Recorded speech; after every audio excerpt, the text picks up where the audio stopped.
20년 뒤 정치 누가 할까요? 냅다 젊어져야 된다고 생각해서 저는 젊은 게 다야 이러면 여전히 내 단데요? 라고 말씀드려요. 지금 전체 10%거든요, 지방의회는. 국회는 전체 4.7%고. 양적 성장 없이 질적 성장 어떻게 있어. 80년대, 90년대, 00년생이 각자 살아온 세계도 너무 달라서 MZ로 묶지 말라고 하는 판에 우리와 같은 취업률과 자살률과 학교 출산율을 경험한 세대가 아니고 주거비가 이렇지도 않았을 것이고 일상에서의 불안도 다르고 다 다른데 기후위기나 국민연금, 인구절벽 뭐 이런 얘기를 안 하고 다른 것만 하니까 그럼 이거에 대해서 너의 생각은 어떤데?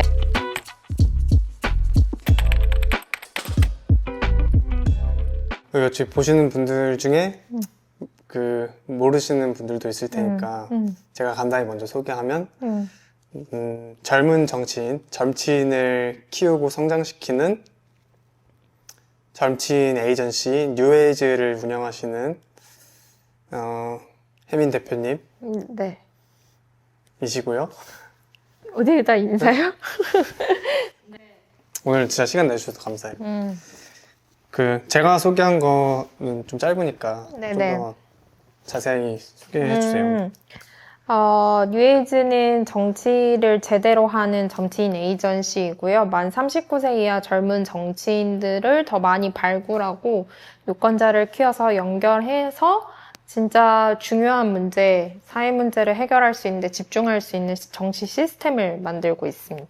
뉴에이즈 처음 시작할 때 왜 이렇게 젊은 의사결정권자가 없을까가 있었고 그 사람을 만들려면 어떻게 해야 할까 했을 때 후보자 비율은 전체 지방원 같은 경우에 전체 7%였고 당선자는 6%였거든요. 2018년 지방선거 기준으로. 그래서 당선자 비율보다 일단 후보자 비율을 높여야지 당선자 비율이 늘어나겠다.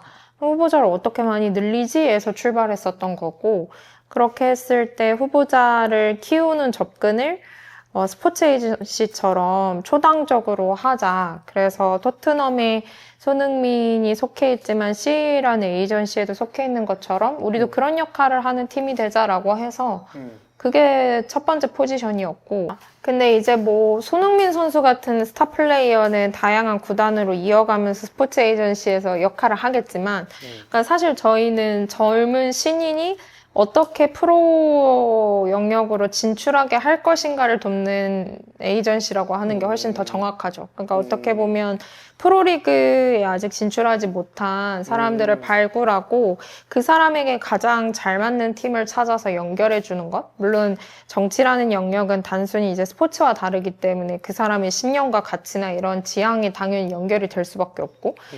그런 것까지가 이제 지금의 뉴에이즈의 역할이죠. 사실 정당을 옮긴다는 건 굉장히 정치적 부담이 큰 일이기 때문에 쉽게 할 수 있는 일은 아닌 것 같아요. 뉴에이즈 하기 전에 어떤 일 하셨는지도 제가 알고 있기로는 이제 정치 관련된 분야에서 일을 하셨던 건 아닌 걸로 알고 있어요. 맞아요. 정치 쪽 분야에서 일 경험은 없었고 원래는 소셜벤처, 그러니까 스타트업이긴 한데 사회 문제 해결하는 소셜벤처에서 일을 하다가 그런 소셜벤처를 투자하는 투자사에서 엑셀러레이터로 일을 했었고 그 다음에는 신규 항공사 설립하는 항공 스타트업에서 일을 하고 그 다음에 뉴에이즈를 시작하게 됐어요. 그럼 뉴에이즈는 첫 창업인 거네요? 그쵸. 창업으로 보면 그렇고 사이드 프로젝트나 이런 다양한 프로젝트를 하긴 했었는데 제가 어떤 대표로서 일을 시작한 것은 뉴에이즈가 처음이죠. 이걸 선택한 이유가 뭐예요, 처음에? 저는 되게 일을 좋아하거든요. 엄청 좋아하고. 좀 그래 보이네요. 네, 일 되게 좋아하고. 그 회사가 가지고 있는 미션을 되게 빨리 내 문제처럼 생각했던 것 같아요. 그래서 되게 이 일을 더 잘하려면 어떻게 해야 될까? 우리 조직이 이걸 잘하는데 집중하고 있는 게 맞나? 내가 어떤 거를 해야 할까? 막 이런 것들 늘 고민하면서 일을 했거든요. 그러다 보니까 이제 회사에서도 동료들이나 저를 피드백 해주시는 분들이 좀 대표가 잘 맞는 성향인 것 같다고 얘기하셨어요. 근데 일을 좋아하고 잘하고 그 다음에 이제 나의 성장에 맞게 계속해서 이직을 옮기면서 했고 많이 배우기도 했는데 어느 순간 유능해지고 싶거나 탁월해지고 싶다는 어떤 마음이 좀 더 이상 재밌게 느껴지지 않았어요. 왜냐하면 네, 왜냐면, 그러니까 그 잘한다는 것의 기준을 어디에다 둘 것이냐는 질문이 드는 거죠. 물론 이제 전문성을 쌓고 어느 정도 훈련이 되기까지는 계속 늘 새로운 것들이어서 열심히 했지만 어느 순간 되니까 내가 불안해하는 것보다 그 전문성이라고 하는 것, 특히 제네럴리스트의 전문성이라고 하는 것은 뭐 기술이 없어서 문제가 아니라 각자 자기 방식대로 문제를 해결할 수 있는 관점이나 방식이 있으면 그건 어느 산업에 가도 다 되는 거구나라는 걸 깨달은 거예요. 근데 제가 사실 이직을 하면서 한 번도 같은 산업이나 같은 직무로 있어 본 적이 없었거든요. 그러니까 산업도 바꾸고 직무도 계속 바꿨어요. 근데 제가 늘 조직에서 하는 역할이나 관점은 비슷했던 거죠. 그러면은 이제는 내가 오랫동안 풀고 싶은 어떤 문제를 찾아서 그거에 집중하는 게 오히려 나를 확장하는 일일 수 있겠다라는 생각이 들고 퇴사했고, 그 다음에 그것이 무엇일지를 탐색하는 과정이 있었고, 그러니까 어쨌든 대표가 되어야 이런 종류의 일을 할 수 있겠다. 대표가 되자. 그러면은 내가 어떤 것을 만들 수 있을까라고 했을 때 뉴에이즈라는 결론이 나기까지의 이제 여정들이 있었고, 그렇게 했을 때 저는 어떤 창업이라고 하는 것들에 되게 어려움들도 있지만 매력 중에 하나는 세계관을 만들어 볼 수 있는 거라고 생각하거든요. 그래서 저는 대표님들을 좋아하는데, 어쨌든 작든 크든 스타트업의 대표들은 그 조직이 하나의 세계가 될 수밖에 없잖아요. 그 안에 작동 원리들이 있고. 그러면은 그런 것들을 만들어 갈 수 있는 것이 하고 싶다라고 하다 보니까 이제 어떤 것들이 이렇게 쌓인 거죠. UAG까지. 아, 내 걸 해야겠다 라는 데까지 다 들어서 이해했고, 그 다음에 어느 영역에 내 깃발을 꽂을 건지, 아무래도 소셜벤처였으니까 조금 자연스럽게 이어지는 면도 있었을 것 같은데, 그래도 되게 우리나라에서는 어려운 영역이 정치에서 이거를 내가 하면 가능성 있을 것 같아 라는 생각을 하셨을 것 같거든요. 사실 처음부터 정치는 아니었고, 정치를 카테고리로 정해놓고 고민하기보다는, 그러니까 저는 애초에 약간 의제 하나에 엄청 몰입도가 높은 사람은 아니고 해결하는 방식에 흥미를 느끼는 사람이라는 이제 이해가 쌓이기 시작한 거죠. 스스로에 대해서. 네네. 그래서 뭐 예를 들어 하나의 의제를 오래 파서 해결할 거야로 이제 문제를 찾을 수도 있잖아요. 제가 오래 푸는 문제를 찾고 싶다고 했을 때 예를 들어 나는 뭐 사람들의 주거 문제를 할 거야. 뭐 이게 될 수도 있는데 저는 그런 사람이 아닌 거예요. 그러니까 어떻게 그 주거 문제를 해결할 것인가에 대한 방식의 임팩트 혹은 스케일업에 더 관심이 있는 사람이니까 그러면 나는 오히려 해결하는 방식을 잘 설계하는 사람이 되고 싶고 그런 솔루션을 만드는 사람이 되고 싶은데 그럼 우리 사회에 어떤 솔루션의 모델이 필요할까라고 했을 때 이제 다양한 개인의 영향력을 연결해서 새로운 방식의 좀 권력이나 자본 모델을 만들어 보고 싶다는 게 있었는데 이건 그냥 호기심에 가까워요. 왜? 이렇게 사람들이 왜 그게 궁금해? 라고 할 수 있지만 사람마다 이제 각자 꽂히는 호기심이 있고 저는 그게 호기심이었던 건데 예를 들면 우리가 어떤 변화를 만든다고 했을 때 아주 이제 단순하게 썰어버리면 가장 권력을 많이 가져서 바꿀 수 있어 라고 얘기하는 사람이 있고 많은 사람들이 모여서 함께 바꿀 수 있어 라고 말하는 사람이 있다면 저는 후자에 가까워요. 많은 사람들이 모여서 바꿀 수 있어. 어떤 관성 내지는 행동을 먼저 사람들이 바꿔냈을 때 시스템이 따라올 수 있는 변화의 모델을 만들고 싶다고 생각했고 근데 우리 사회에서는 그걸 이제 단순하게 두 개로 나눴을 때 권력 지형적일 것이냐 아니면은 사람들이 모여서 함께 바꿀 것이냐라고 했을 때 이 교차점이 있을 수 있을 거라고 생각했던 것 같아요. 왜 모이면 요구하잖아요, 권력에. 근데 권력은 그거 할 마음이 없어. 그러면은 권력에 의존되는 모임이 되는 거잖아요.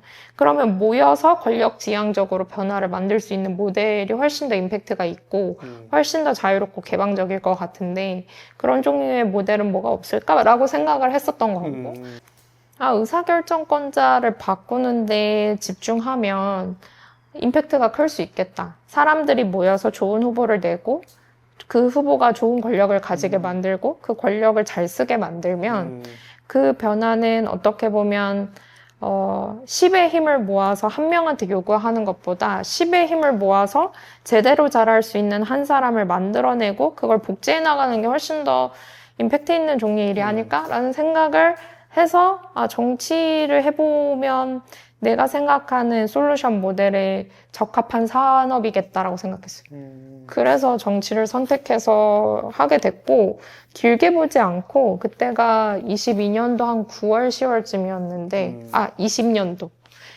맞나? 네, 20년도 9월, 10월쯤이었는데 이거를 좀 해봐야겠다. 다가오는 22년 6월에 지방선거까지 시간이 있으니 그때까지 한번 해보는 게 좋겠다라고 생각해서 미네님한테 제가 한 11월쯤에 제안을 했고 미네님 저도 이제 개인적인 일들이 있어서 21년도 1월 중순부터 이제 미네님이 합류해서 같이 시작했었어요. 근데 보면서 되게 반갑게 생각했던 거는 저도 원래 학부에서는 그냥 브랜딩, 마케팅, 뭐 컨텐츠 이런 거 커뮤니케이션 학부였는데 전혀 뭐 정치나 사회 문제에 관심도 별로 없고 근데 어떻게 하다 보니까 대학원은 사회정책 공부하러 갔어요. 사회정책 공부할 때 느꼈던 게 이게 그냥 단순히 좋은 지식이 아니라 이거 우리나라 사람들한테 대부분 많은 사람들한테 되게 필수적인 내용들인 것 같은데 이게 너무 제한된 사람들한테만 이렇게 돌아다니는 지식과 정보인 것 같고 좀 더 확산되면 좋겠는데 근데 그게 되게 오랫동안 잘 되지 않았구나. 왜 그럴까? 사람들한테 잘 설득하고 하는 게 그 정치인들의 몫인 것 같다. 이런 생각이 더 강했는데 근데 정치인들이 그거를 앞만 봐도 잘하는 것 같지 않고 잘할 수 없는 또 환경이고 이거는 그럼 평생 나아질 수 없는 건가? 근데 누군가 해야 될 것 같은데 내가 보고 싶은 컨텐츠 중에는 내가 마음이 끌리거나 내가 쉽게 소비하는 컨텐츠 중에는 그 내가 필요하다고 생각했던 지식이나 정보를 얻을 수 있는 채널이 별로 없는 거예요. 그리고 정치나 정책 분야에서는 내가 보기에는 뭔가 매력적이라거나 멋이 있다거나 그런 사례가 내 머릿속에 잘 떠오르지 않았는데 왜 이렇게 아쉽지? 이런 생각하다가 뉴에이지 봤는데 내가 그 약간 아쉬웠던 부분을 채워주는 어떤 소통 방식, 문법, 단어도 좀 그런 고루한 거 잘 안 쓰는 것도 좀 마음에 들고 그리고 뭔가 해결하고 싶었던 것도 맞는 것 같고 그래서 되게 반가웠죠. 그리고 되게 비슷하다고 생각했고 한번 만나보고 싶다 이런 생각 진짜 많이 했죠. 아까 얘기했던 이런 정보가 왜 소수한테만 하고 재밌고 멋있게 확산되지 않을까에 대해서 약간 그 이유가 있을 수 있잖아요. 왜 안 하는 것 같아요? 너무 어렵다. 복잡하다. 너무 어렵고 복잡하니까 나오는 컨텐츠들이 있어요. 쉽고 간결하고 재밌게. 근데 쉽고 간결하게 재밌게로는 이 복잡한 사회 문제나 정책이나 법 관련된 내용들을 충분히 담아내기 어쨌든 한계가 있고 그렇게 그러다 보면 약간 표면적으로만 얘기가 가는 것도 있고 그러다 보니까 깊게 사람들한테 확산되기가 어려운 측면이 강한 것 같아요. 그래서 그냥 겉도는 느낌? 본질로는 가지 못하는 느낌? 그래서 나름 그때 생각했던 또 가설은 정책이나 정치나 이런 분야에도 멋있게 브랜딩을 한 어떤 대상이 있으면 사람들이 그냥 단순히 정보나 시민의식으로서 소비하는 게 아니라 다른 동기로 소비하다 보면 전반적으로 사람들의 어떤 정치 문화 수준이 올라가지 않을까? 정책을 소비하는 방식도 좀 나아지지 않을까? 이런 생각을 했던 것 같아요. 제 채널 봤을 때 인상은 어땠는지 궁금하긴 해요. 솔직하게 얘기해요. 네. 안 담아도 되니까. 인상? 처음에 이제 제가 채널을 접했을 때 너무 약간 이렇게 내 손에 잡히는 느낌은 아니었어요. 전시된 느낌이잖아요. 그러니까 되게 예쁘고 멋있게 하는 거랑 내 삶에서 엄청 이렇게 만져지는 건 되게 좀 다른 것 같은데 그냥 되게 팬시하게 정책을 얘기하고 싶구나. 약간 이게 첫 번째 인상이었고 그렇게 했을 때에 그냥 되게 잘 전시된 것을 봐야 하는 느낌이잖아요. 그래서 약간 그 순간에 좀, 그, 거리감? 같은 거 좀 있었던 것 같아요. 근데 이제 앞으로 어떻게 바뀌실지는 또 그거에 따라 다르지 않을까. 근데 정책이어서 그런 것 같기도 해요. 그러니까 사람들이 정책 다 중요하다고 얘기하지만 정책 얘기 각 잡고 하면은 재밌어 하나? 아니요. 재미없고 너무 힘들어. 그거 하려면 써야 되는 에너지가 너무 많아. 그렇죠. 그러니까 이거를 사람들이 모든 걸 다 알아야만 훌륭한 시민인 것인가? 아니면 어떤 분들은 그렇게 얘기하세요. 정치는 사람들이 모든 걸 다 알지 않아도 신뢰하게끔 만드는 게 더 중요하지. 시민들이 안 그래도 바쁜데 모든 걸 다 배우라고 하는 것은 좀 무리한 요구다. 좋은 정치가는 우매하다고 뭐라 하지 않고 몰라도 괜찮은 거다. 뭐 이렇게 얘기하시는 분들도 있어요. 저도 뭐 잘 모르겠어요. 근데 어쨌든 적어도 이제 유해지의 뷰는 저도 이제 정책을 잘 모르게 늘 공부하는데 사회정책 이렇게 했을 때 엄청 그 홍성님이 아는 수준으로 아는 건 아니기 때문에 저는 오히려 정책을 완전히 잘 이해하는 것보다 정치가 어떻게 작동되고 혹은 정책을 만드는 과정에 어떤 식으로 개입할 수 있고 좋은 정책을 만들기 위해서 내가 뭘 할 수 있는지에 대한 how to가 좀 더 효능감이 있지 않을까라고 믿는 쪽인 것 같아요. 이전 총선 때 저희가 국회의원 후보들이 별로 우리한테 중요한 얘기를 안 하네? 라고 생각해서 12개의 역공약을 만들어서 역으로 요구하고 약속을 받았어요. 그러니까 사실 뭐 기후위기나 국민연금, 인구절벽 뭐 이런 얘기를 안 하고 다른 것만 하니까 그럼 이거에 대해서 너의 생각은 어떤데? 라고 물어본 거죠. 제가 느꼈던 아쉬움은 어떤 거냐면 왜 사람들이 정책에 대해서 더 얘기하는 문화가 많아지고 결국은 정책 이해도가 높아져야 된다라고 생각했냐면 정치인을 제가 만약에 그거를 비즈니스로 가지고 와서 비유해서 얘기해보면 내가 사장이, 내가 보스고 내가 누구를 뽑았어요. 이 사회 문제를 해결해. 그래서 알겠다고 했어요. 근데 자꾸 해결이 안 돼요. 해결하겠다고 말을 했는데. 그래서, 근데 자꾸 이게 반복되니까 나는 그냥 얘가 알아서 바꿔줬으면 좋겠는데 정말 짜증나지만 어쨌든 이걸 해결해야 되니까 너 지금 이거 어떻게 해결하고 있는지 나한테 갖고 와봐. 네가 지금 세운 플랜을 A부터 Z까지 나열해봐. 이게 궁금한 거예요. 그리고 거기서 보고 너 지금 A부터 Z까지 했는데 네가 지금 와 있는 데는 어디야? 만약에 A, B, C, D에서 지금 멈춰 있으면 너는 지금 D에서 멈춰 있는 이유가 뭐야? 너의 문제야? 아니면은 또 다른 사람이 그걸 맡고 있는 거야? 맡고 있는 거고 내가 해결해야 되면 내가 그거 해결해 줄게. 약간 이렇게 구체적으로 요구해야지만 바뀔 것 같은 느낌? 유권자로서 되게 아쉬웠던 게 선거 때마다 환경에 대해서 뭐 이렇게 비전을 제시하면 다 공감이 돼요. 근데 표를 주기가 어려운 게 그 단계가 막 5단계가 있으면 자기는 5단계만 얘기해. 나는 이 5단계에서 이거를 이루겠습니다. 그러니까 날 뽑아주세요 하는데 2단계인지 3단계인지에서 자꾸 머물러 있는 것 같고 근데 그거를 뭐 때문에 못 넣는지 잘 모르겠는데 그걸 어떻게 넘겠다고 설명한 사람은 없으니까 그거를 설명한 사람이 있으면 나는 뽑을 것 같거든요. 지금 우리는 여기에 와 있는데 이게 저 문제랑 이제 얽혀 있어서 잘 해결이 안 되고 저는 이거를 이런 방식으로 해결해 보겠습니다. 좀 더 구체적으로 얘기하는 사람이 있으면 뽑을 것 같아요. 근데 그런 거 잘 안 하고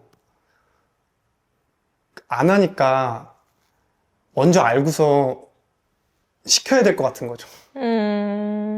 그게 가장 좀 이상적인데 저는 그게 제일 빠를 거라고 생각해요. 제가 국회에서 일하면서 느꼈던 인상은 사람들이 생각하기에 정치인들이 되게 바보 같다고 생각하고 일 안 한다고 생각하고 하는데 되게 똑똑한 사람 많잖아요. 그리고 진짜 전략적이에요. 자기가 어떻게 하면 표 받는지를 너무 잘 분석하고 잘 알고 있기 때문에 우리가 눈살을 찌푸리는 정치인들의 행태는 결국 유권자들이 정치인을 선택하는 기준과 방식에 맞게끔 정치인들이 행동하는 거니까 결국은 우리 전체가 다 책임이 있는 거죠. 그래서 어쩌면 이게 닭이 먼저냐 달걀이 먼저냐의 문제인데 정치인들이 먼저 바꾸기는 어려운 것 같다. 왜냐면 살아남아야 되고 표를 받아야 되니까. 그러면 이 악순환을 끊어내는 거는 오래 걸리고 좀 이상적인 얘기긴 하지만 다수의 대중들이 좀 더 잘 알고 직접적으로 적극적으로 요구하는 게 가장 빠른 시작점일 수 있겠다. 약간 이런 생각인 거죠. 사실 역공약의 질문은 2026년에 당선이 되면 2024년에 당선이 됐을 때 의정활동 내에 석탄화력 발전소를 끄는 것에 있어서 적극적으로 노력하겠냐라는 것으로 물어봤었거든요. 그럼 동그라미를 한 사람은 그럼 앞으로 어떻게 끌 건데?부터 대화가 시작되는 거라고 생각해요. 끈다고 하면은 지역 경제나 일자리나 그 안정만 시스템이나 다 연결되어 있어요. 그러면 그것부터 논의를 시작하라는 거죠. 그러니까 제가 아까 말씀드린 것처럼 모든 것이 빌드업인데 막 그 시민들도 어디부터 어떻게 물어보고 요구해야 되는지 모르지만 정치인 입장에서도 자기가 처음부터 답을 다 가지는 경우는 없어요. 그러면은 가장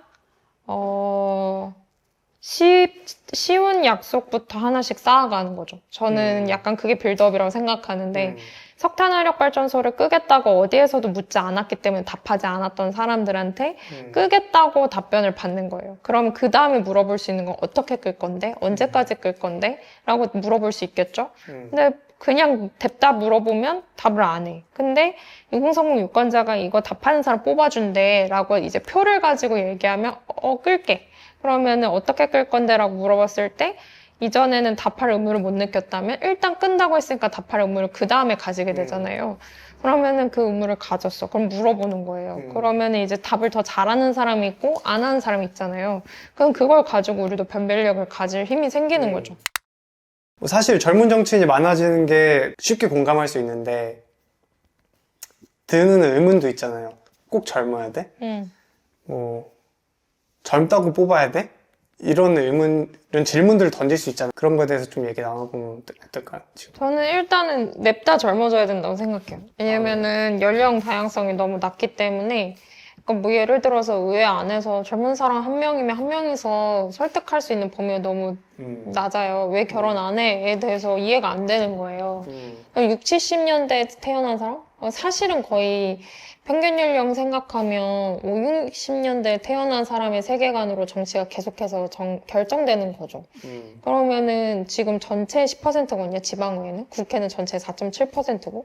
냅다 젊어져야 된다고 생각해서 저는 젊은 게 다야 이러면 여전히 내 단데요? 라고 말씀드려요. 왜냐면 양적 성장 없이 질적 성장 어떻게 있어? 약간 이렇게 하고 그럼 젊어져서 뭐가 좋은지에 대해서 설득해줘에 대해서는 성실하게 답해야 된다고 생각해요.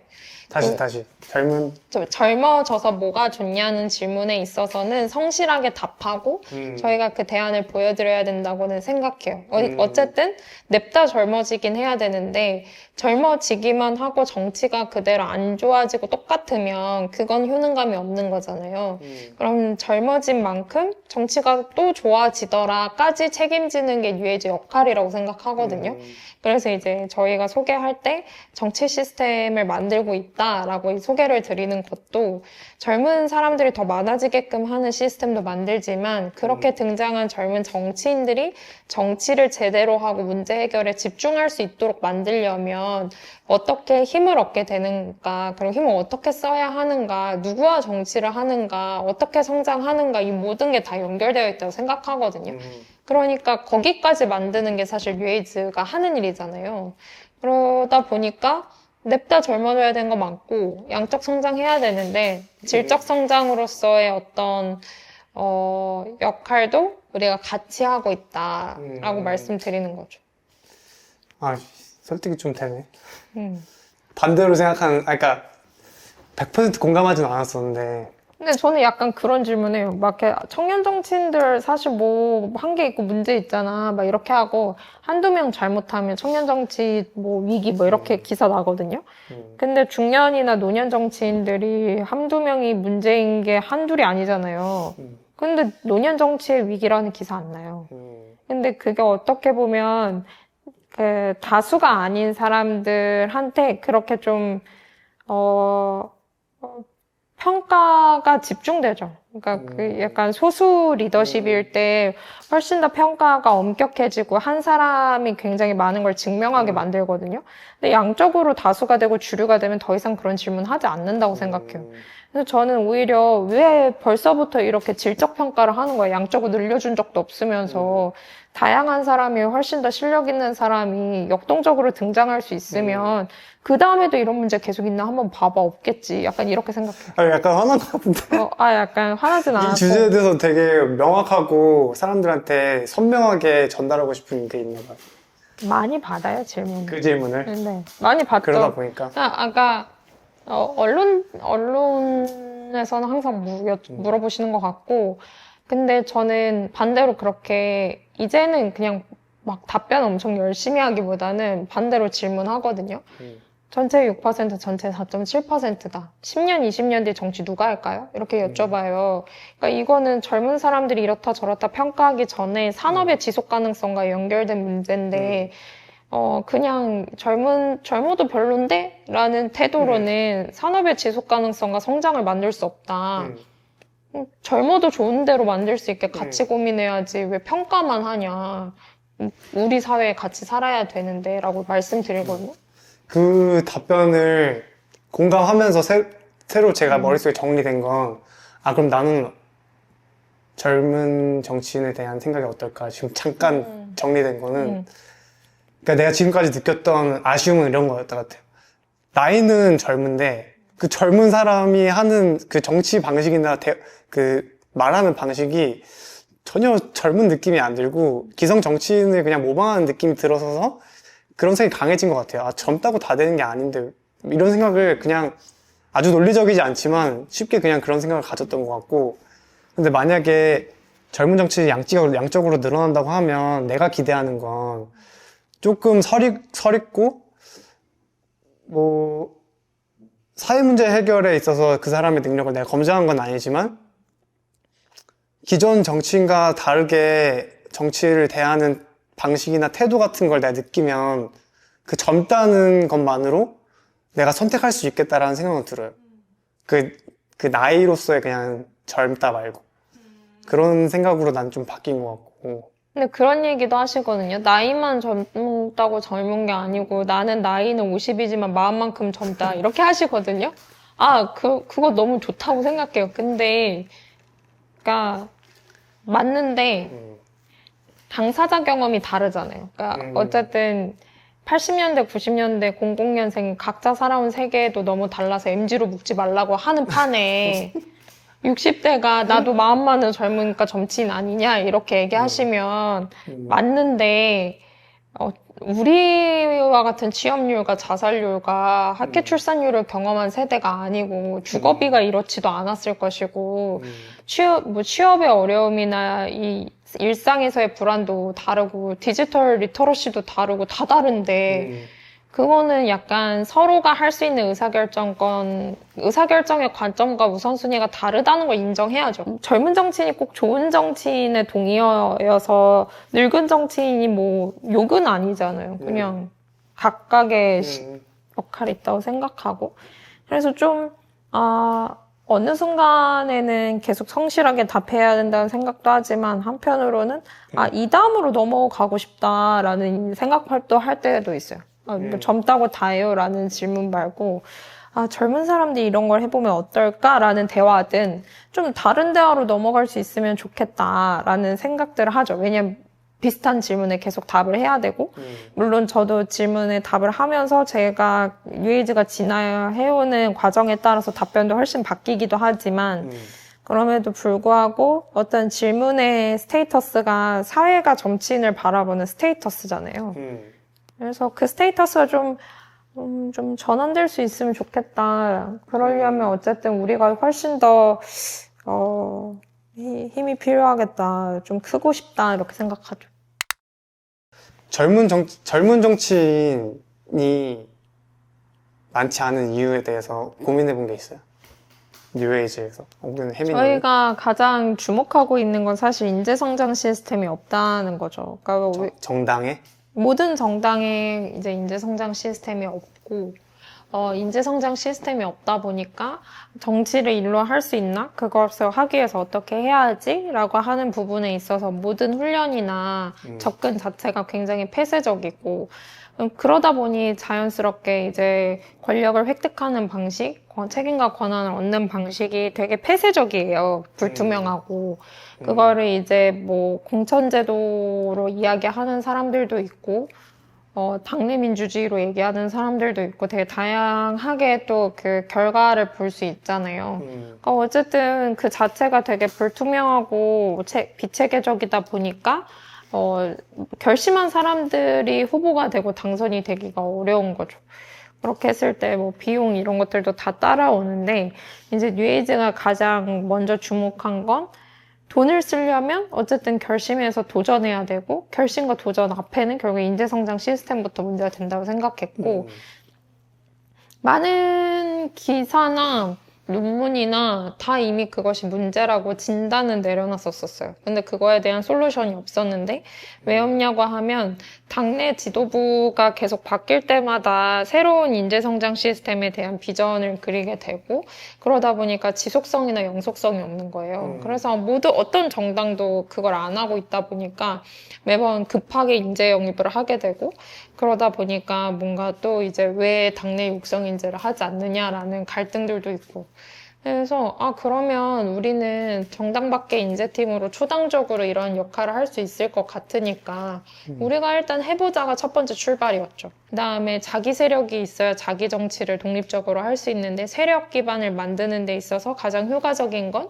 기존 정치권에서 만나기 어려운 2030 유권자를 연결해 주는 거고 그렇게 했을 때 기회를 열어오고 투명성 있게 개방적으로 만들려면 그건 약간 어드보커시 활동이 필요한 거고 그다음에 자원을 모으려면 후원회가 이제 가능했었던 시기여서 그러면 그 사람의 정치 활동을 응원해주는 사람들이 더 두터워져야 되고 그러면 이제 어떤 종류의 마케팅이나 브랜딩도 필요하고 하니까 이제 성장 시스템부터 시작해서 약간 연결자의 역할도 하고 그렇게 다 이제 연결해서 이제 2022년 지방선거까지는 쭉 그런 역할을 했었던 거죠.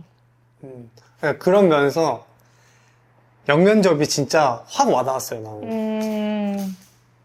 그 진짜 너무 멋있었던 것 같아요. 그래요? 저 처음에 그 한동훈 대표의 얼굴이 인스타그램 게시물에 떴을 때 좀 가장해서 살짝 소름.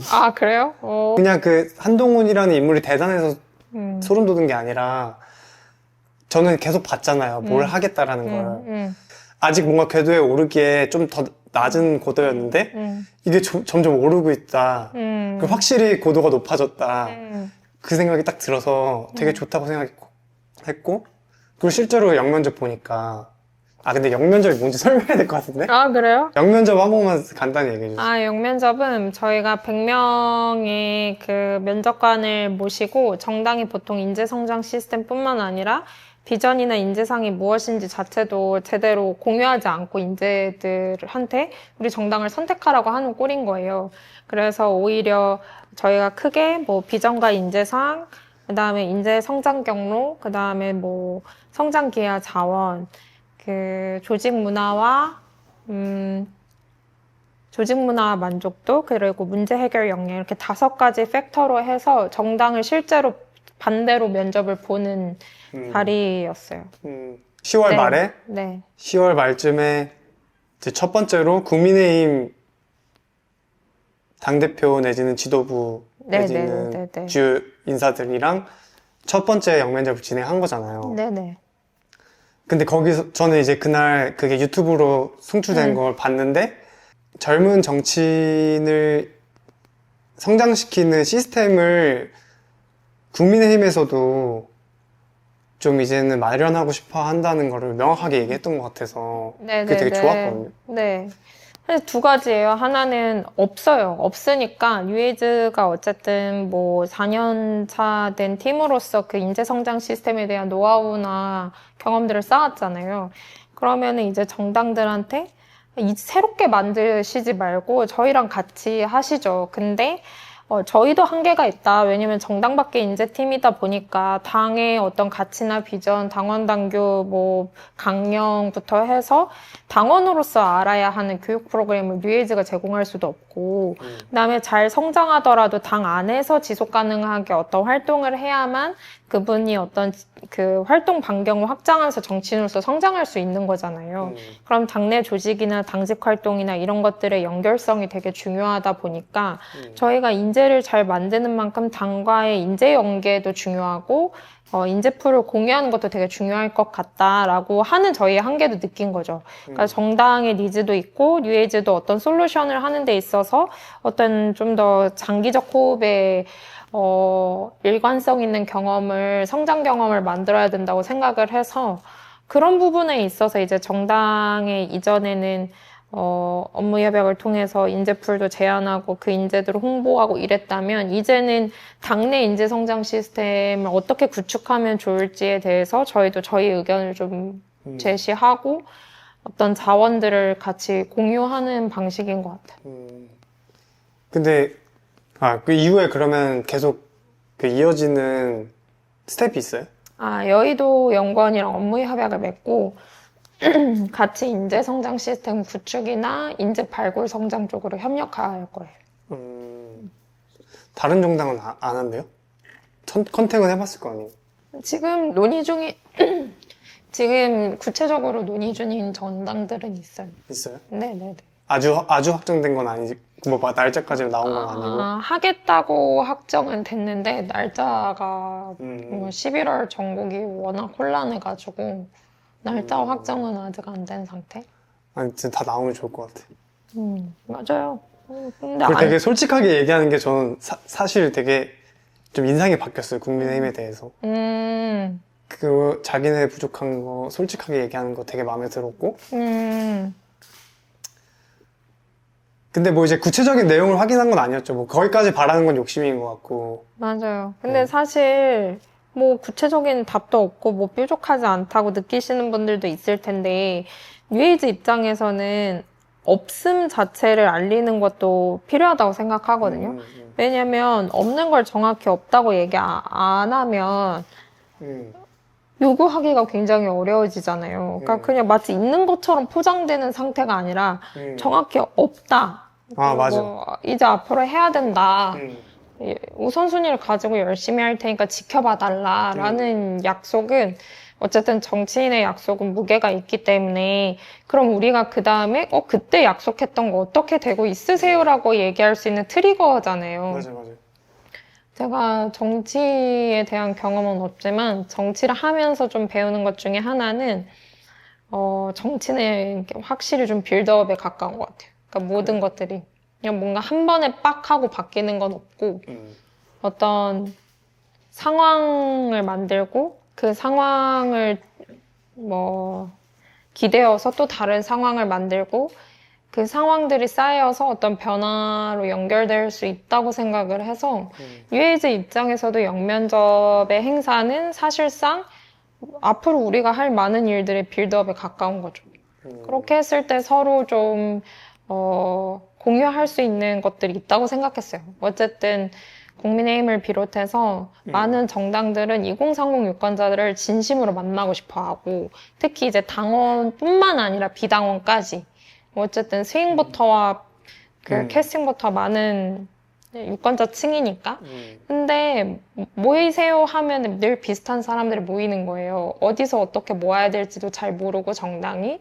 그리고 그런 니즈를 가진 유권자들이 잘 모여있지 않고. 근데 뉴에이지에는 모여있고 모을 수 있고 그러면은 우리가 가진 어떤 모을 수 있는 혹은 그런 유권자층이 모여있다는 것 자체가 희귀하니까 그 기회를 연결해 주되 우리가 진짜 묻고 싶은 걸 묻는 방식으로 서로 협력해 보는 거죠. 여기서 딱 궁금한 게 뉴에이즈가 지금 어느 정도의 풀이 있고 뭐 이런 거를 그게 궁금하긴 해요. 저도 자세히 모르니까.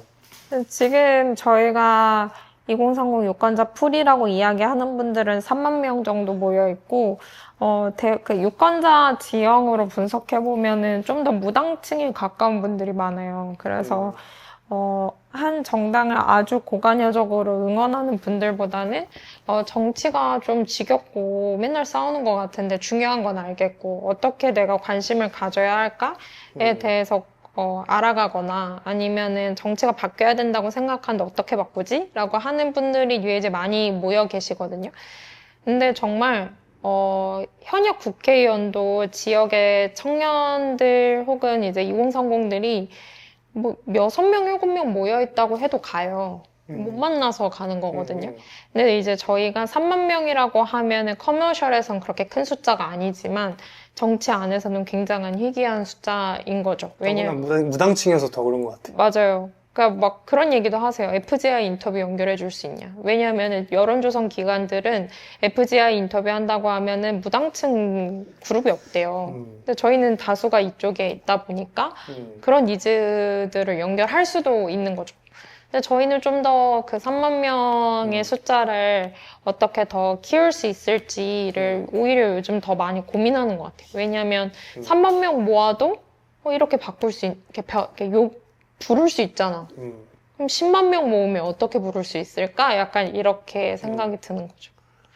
그 무당층인 사람들이 어쨌든 이게 정말 혐오감과 아니면 무관심의 영역이었던 맞아요. 여기로 끌어들이는 그 요인이 뭐였던 것 같아요? 내부적으로는 어떻게 생각하고 있어요? 어떻게 이제 정치 혐오나 무관심에 있는 무당층을 데려왔냐? 일단은 낯설고 어렵다라고 하시니까 저희가 뉴스레터 도미노 학습지 만들어가지고, 어렵고 낯선 정치를 쉽고 재밌게 이해하실 수 있는 이메일 학습지를 계속 꾸준히 만들고 있고, 그 다음에 인스타그램 채널에서 이제 정치 메시지 혹은 정치에서 변화를 만들고자 하는 저희의 어떤 무브먼트 방식에 대해서 흥미를 가지고 지켜보시면서 이 정치 되게 재밌고 힙하게 푸네 라고 하시는 분들도 이렇게 뉴에이지를 보게 되시고 그랬던 것 같아요. 저는 그쪽이 더 강했던 것 같아요. 그러니까 좀 새로운 방식, 네네네. 지루하지 않은 방식. 정치 이런 정치면 좀 재밌겠는데 이런 게 있어서 좀 앞으로는 좀 더 넓게 이 뉴에이즈가 주체가 그러니까 지금까지는 좀 뉴에이즈가 주어로 사람을 모은 거죠. 3만 명까지. 뉴에이즈가 주어에서 좀 빠져서 정말 그런 정치에 대해서 관심을 가지고 공부하거나 알아가고 싶은 사람들을 더 넓게 만드는 방식의 어떤 미디어 전략을 좀 취해보려고 하고 있어요. 그래서 저는 젊은 정치인이 왜 없었을까 하는 되게 여러 가지 이유가 있을 것 같은데 그 이유 중에 하나가 젊은 정치인은 정치 이력이 많지 않잖아요. 그리고 그렇기 때문에 정치적인 세력도 좀 부족하고 뭐 돈도 부족하고 그러면 젊은 정치인 선택받으려면 어필할 수 있는 수단이 자기의 비전일 거고 뭔가 다른 영역에서의 문제 해결 능력일 수 있겠지만 그래도 가장 큰 거는 내가 어떤 문제를 해결하겠다 그리고 그걸 어떤 방법으로 해결하겠다는 거를 가능한 한 구체적으로 제시하는 게 그 사람들한테 무기일 것 같은데 근데 문제는 우리나라는 국회의원을 선택하는 기준에 이 사람이 어떤 문제를 어떻게 해결하겠다고 말했는지를 아주 우선순위에 두고 보는 듯한 인상은 아니거든요. 제가 봤을 때는. 그게 아예 없다고 말 못하지만. 그러다 보니까 청년 정치인들이 주목받기 어렵다는 생각도 들어요.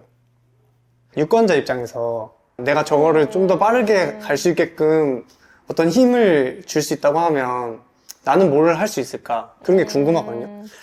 그리고 좀 연관지어서 궁금한 건 그게 어떤 제도적으로 막혀있는 부분은 있나?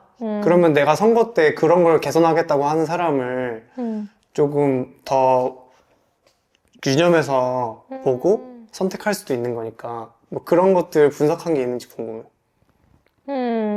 일단은 그 정치인들이 많아지려면 그러니까 도전을 쉽게 해야 되고 성장을 다르게 해야 된다고 저희는 얘기를 하는데 도전을 쉽게 하는 게 사실 인재성장 시스템이에요. 그러니까 시작하려는 사람들이 훨씬 더 진입장벽을 낮게 시작해볼 수 있도록 돕는 거. 그게 도전을 쉽게 만드는 거라면 이제 성장을 다르게 만들어야 하는 부분이 있는데 성장을 다르게 한다는 건 후보자가 되는 일뿐만 아니라 당선도 되게끔 하는 거거든요. 어떻게 보면은 기존 정치권은 훨씬 폐쇄적이기 때문에 힘이 센 사람이 픽해야만 정치적 기회를 얻고 당선이 되는 구조잖아요. 근데 내가 독립적인 내 정치 기반을 가지면 특히 이제 기존 정치권에서 가지지 못한 기반을 가지면 차별성과 어떤 경쟁력이 생기죠. 그게 저는 2030 유권자 지지 기반이라고 생각하거든요. 그래서 유권자로서 정치인들이 훨씬 더 부스팅을 받았으면 좋겠다라고 하면 제일 효과적인 방법 중에 하나는 우리 지역구에 출마하는 정치인의 지지 기반이 되어주는 거라고 생각해요. 내가 뽑을 수 있는 그것이 좀 쉬운 방법 중에 하나고 그 다음에 뉴에이지가 어쨌든 정치를 어떻게 활용할 수 있는지 정치를 통해서 어떻게 문제를 해결할 수 있는지 알려드리는 방식대로 참여하고 좀 고민을 참여하고 하시면 관심을 가지시면 좋겠다라는 생각이 들고 관심을 갖는 거. 네, 왜냐면은 관심을 가져야 뭘 할 수 있는지가 보이기 시작하거든요. 네, 저희가 지금 법률 연구를 하고 있어요. 그래서 아마 11월에 끝나면 이제 12월에 공개가 되거나 뭐 내년 초에 넘어갈 텐데, 맞는 키는 없어요, 사실은. 하나로 하려면 뭐 할당제다 이렇게 되는데, 할당제도 문제가 있어요. 근데 왜냐면은 그게 뭐, 기울어진 운동장을 보정하는 효과적인 정책일 수 있지만 육성 시스템 없이 성장 시스템 없이는 할당제가 채울 수 없는 문제들이 있거든요.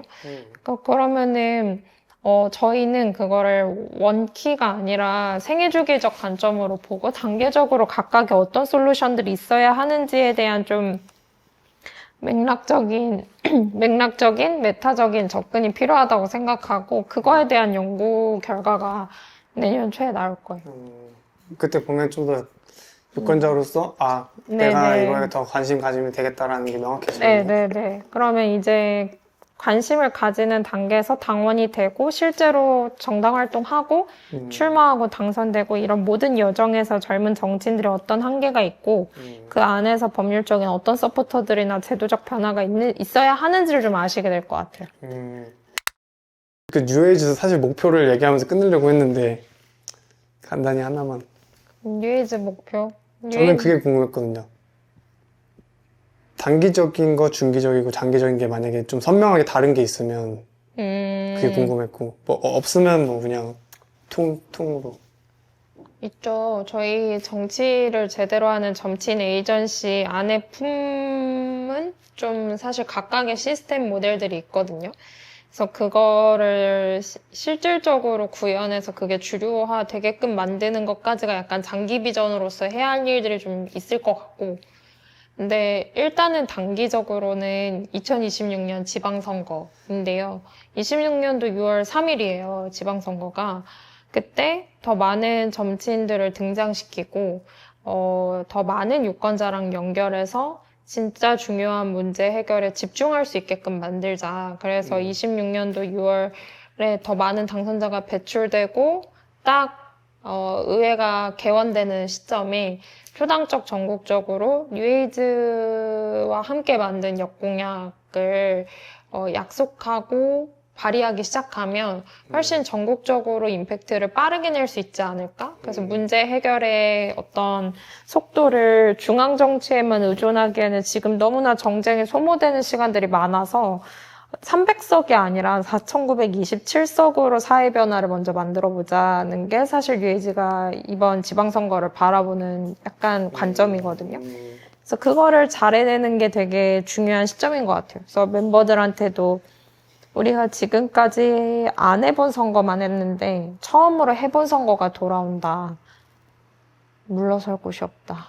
정말 이렇게 후회 남지 않게 멋지게 재밌게 결과를 낼 수 있었으면 좋겠고 우리는 이제 무엇을 해야 할지 찾아가는 과정이 아니라 해야 하는 것을 정확히 알고 그걸 해낼 수 있는 팀이 되는 검증의 시간인 것 같다라는 어떤 생각들을 공유하고 있거든요. 멤버들도 너무 멋있게 잘 집중하고 있기도 하고 그래서 그런 것들을 좀 판을 키워가면서 임팩트를 잘 만드는 게 요즘 제가 제일 잘하고 싶은 일인 것 같아요. 그렇습니다. 판을 키워가는 거 일단 네, 단중기라고 보면 되겠네요. 그렇죠. 장기적인 건 제가 보기에는 여러 가지 경우의 수와 가능성이 많은 것 같아서 그냥 열어둘게요. 아, 네. 네, 알겠어요. 저도 보면서 싫어하는 그 컨텐츠 유형이 뭐 돈 버는 법, 뭐 자기 개발에 관련된 컨텐츠들. 우리나라 그거 진짜 강하잖아요. 소비도 많이 하고. 뭐 그것들을 그냥 다 싸잡아서 욕하고 싶은 마음은 없는데 거기서 드는 씁쓸함은 뭐냐면 막 자살률 많고 살기 어렵고 각박하고 일에서 막 치이고 이런 것들을 어느 순간에 그냥 개인의 부족함으로 맞아요. 인식하고 너가 생각을 깨야지. 네가 부자 되려면 생각을 깨서 거기서 벗어나서 뭘 해야지. 이렇게만 얘기하는 게 뭐 그걸 다 틀렸다고는 할 수 없겠죠. 맞는 부분도 있을 텐데. 근데 그냥 그것만 생각하고 내가 그걸 소비하면서 아 내가 부족한가 보다. 내가 다른 데로 치열하게 살았는데 그냥 그걸로만 다 이렇게 이어가는 사회 분위기가 너무 짜증나기도 하고 씁쓸하기도 하고 아 내가 생각하기엔 이거는 나의 탓이 아니라 그냥 구조적인 문제가 있는 것 같은데 내가 해결할 맞아요. 수 없는 문제가 있는 것 같은데 구조를 잘못 만드는 놈들한테 욕을 하고 바꿀 수 있는 사람들한테 내가 이걸 요구하고 싶은데 그걸 사람들이랑 같이 모아서 이렇게 의사를 전달하고 싶은데 그런 분위기가 안 되는 게 답답하기도 하고 개인이 발전의 영역도 분명히 있지만 우리 사회에서 그러니까 청년들 입장에서 아 너무 힘들어 진짜 각박하고 좀 더 편안하게 평탄하게 살 수 있는 구조를 만드는데 그거를 바꿀 수 있는 사람들이 있다라는 걸 좀 인지하고 그런 사람들한테 요구해야겠다라는 채널을 찾는 노력들 그래서 뉴에이지랑 MP를 더 보면 좋겠다.